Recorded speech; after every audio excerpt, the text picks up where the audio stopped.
Hello po sa inyong lahat mga kabarya. Nandito na naman po ako si Pinoy Coin Hunter para atin pong pag-usapan ang tungkol dito sa mga Philippine coin dito or altcoin na ibinebenta ng isang online seller. Ito po ay mga 5 piso na mga barya. Mga 5 piso coin po yan na may mga taong 2001 at saka 2005.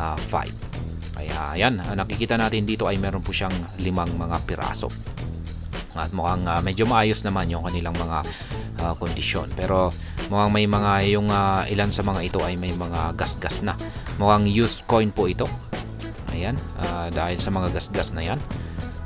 Yung nakikita natin ay ito po yung overside or harapan na bahagi ng mga ito.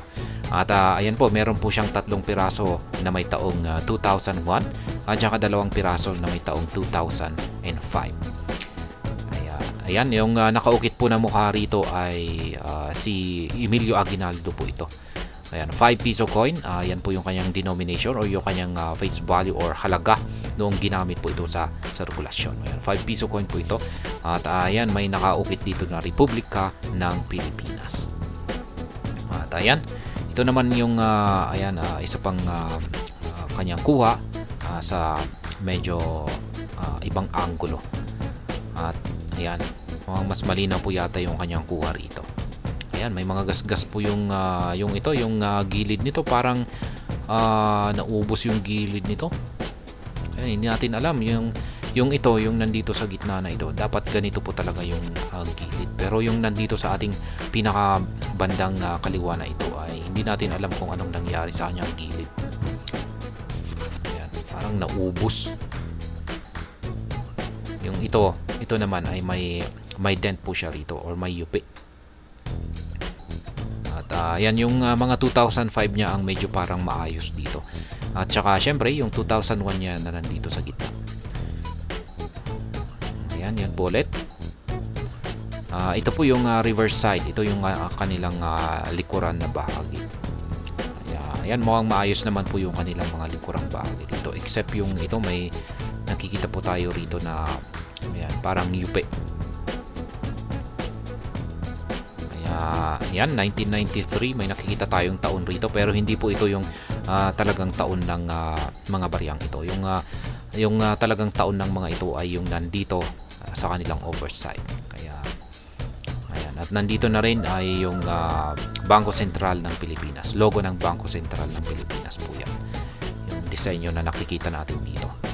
Ngayon ay ang ating pakay po rito ay atin pong alamin kung magkano ba ang presyo ni online seller dito.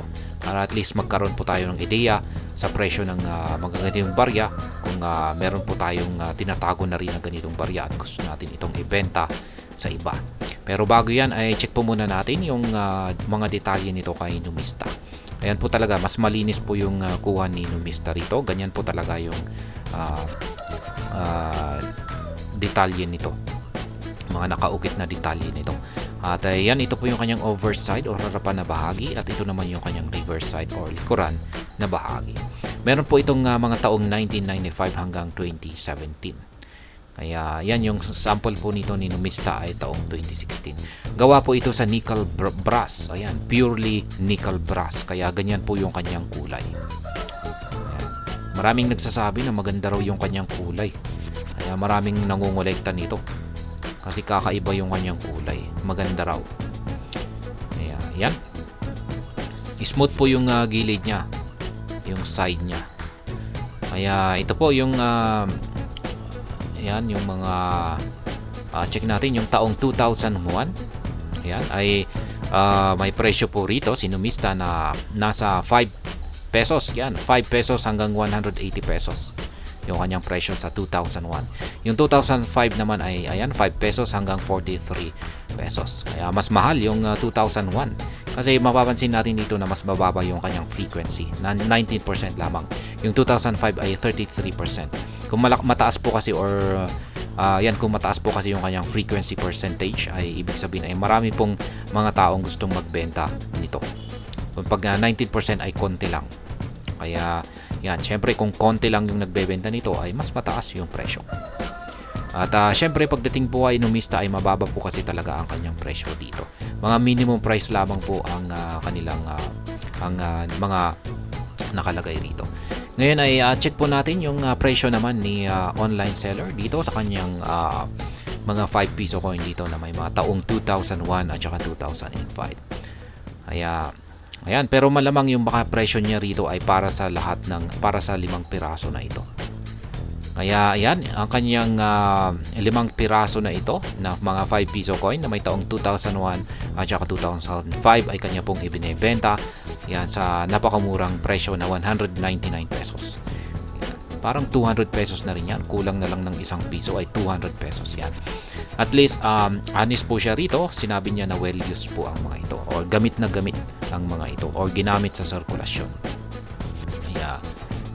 Ayan, para po sa mga coin collector daw dyan na gustong idagdag sa kanilang koleksyon ang mga kanyang mga 5 piso coin dito na may taong 2001 at saka 2005 ay ayan po. Ayan.